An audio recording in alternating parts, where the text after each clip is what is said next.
Thanks so much for joining me today. This is Laura Lynn with KeepInkingUp.com. I'm an independent demonstrator for Stampin' Up in San Antonio, Texas. And today I wanted to share with you how to make a gift card holder in a card configuration.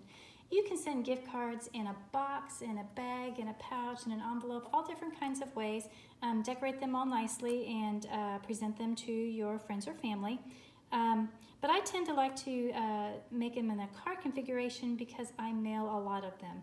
I don't know about you, but sometimes I find that when I'm sending a package to a friend or family member outside of San Antonio, I spend a lot on postage, sometimes even more than the cost of the gift that's inside the package. So I tend to like to send gift cards to those that do not live in San Antonio, Texas. So anyway, I like to make gift card holders in a card configuration.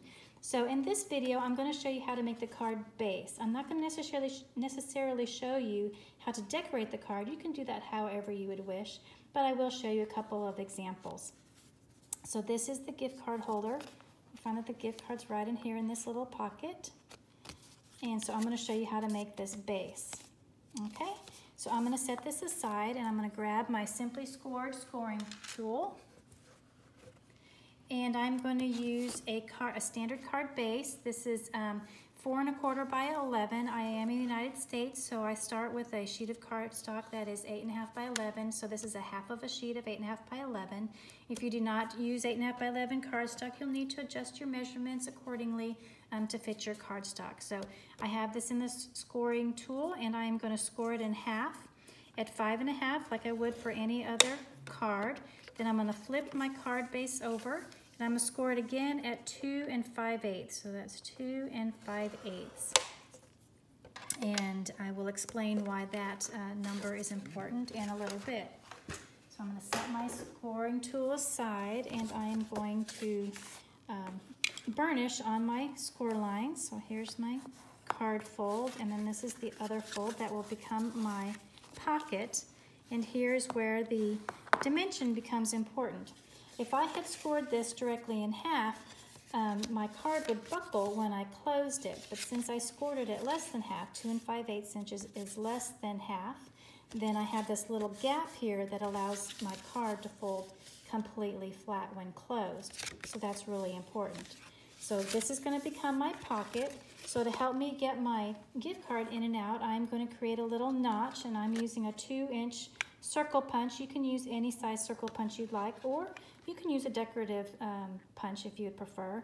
And I'm going to just center it and just go down a little bit. There's no magic distance. Goodness. And so that's going to create my pocket. To close out my pocket, I'm going to use tear and tape. It's my adhesive of choice. You do want to keep your tear and tape as close to the edge of the pocket as possible to give you plenty of space in the middle for your gift card holder to slide easily in and out. So I'm going to put the tear and tape on both ends of the pocket. I'm going to rub that in really well and then pull off the paper backing. That way I can close up my pocket, and there is my gift card base. I'm going to show you, this is where your gift card would go, and it'll slide in right there, and then you can decorate however you'd like. Pull that back out. So I do have a couple of examples, other examples I wanted to show you. This one is a cute baby card using the animal outing. Isn't that a cute kangaroo with the little koala in there? I think that's just adorable. On this card, instead of the oval like the other one, I put on a large rectangle on the front flap.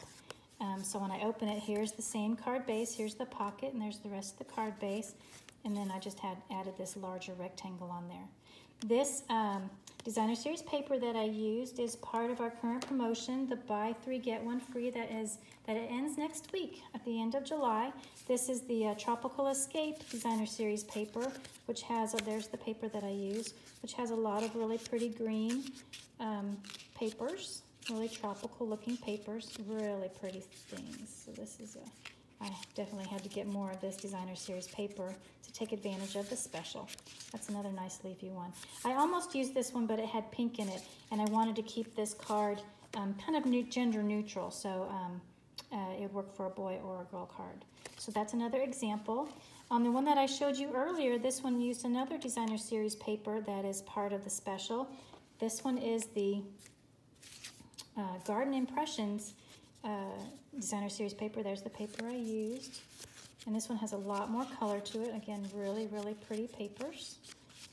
Oh, I like that blue too. Just really pretty designs, really nice florals that coordinates very well with the Abstract Impressions stamp set, which is what I used for the sentiment and for the stamping on the inside. Now I do want to let you know that you want to be careful and only put adhesive on the flap portion of the card. That way the card can open and close freely. So you don't want to put glue on this side of the oval. I used the layering ovals to create this little centerpiece, and I added a piece of cardstock and using another layering oval that fit directly under that, so I'd have a little place to write. I don't like to write novels in my cards, so I just wanted a little bit of a writing space in there, so that worked out quite well for me, I think. So I really like that card. I have another example. Again, this is a little bit different. I used a large rectangle, kind of like in the kangaroo card, but this card base has a little variation to it, and I'll show you how to make it. When you open it, instead of the pocket being up here, it is actually down at the bottom of the card. So let me show you how to make that. So I'm going to pull back in my Simply Scored scoring tool, and again I have a sheet of cardstock that is 4 1/4 by 11. Now this time, instead of scoring it in half, I'm going to score it at 2 5/8, and then again at 8 1/8. Okay, I'll set my scoring tool aside, and I will fold and burnish on those fold lines, and you'll see that these basically create a gatefold. They come together in the middle of the card. And the shorter end is my pocket. I guess you could make this deeper end a pocket if you wanted to, but I tend to use the shorter one. It's the same as in the other design. So again, I'm going to use my punch and punch a notch to access the gift card. And once again, I'll use my tear and tape. And you want, like I said, you want to make sure you come as close to the edge as possible to give yourself plenty of space for your gift card in there.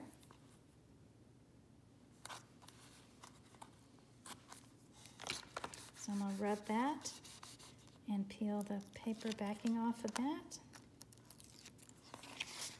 and fold that in, and that's where the gift card will slide in nicely right there, and you can just decorate the front flap again as in this example. So this is the same right here. This is the flap, so that's the same. On the front of this one, I again used another DSP that's available in our current promotion. This is the Petal Promenade. Such pretty paper. I didn't bring that over to show you the other pattern choices, but it's just really pretty florals again. This is actually the back side of the floral. Looks like kind of like a marble look. And for the sentiment, I used the stamp set Beautiful Bouquet for both the outside sentiment as well as the inside sentiment. So anyway, there it is. I hope you found this video helpful on how to make gift card holders in a card configuration. If you have any questions, please feel free to leave a comment below and I will certainly answer it for you. Or you can contact me at lauralynn@keepinkingup.com. Thanks again so much for joining me, and I'll see you in the next video. Bye-bye.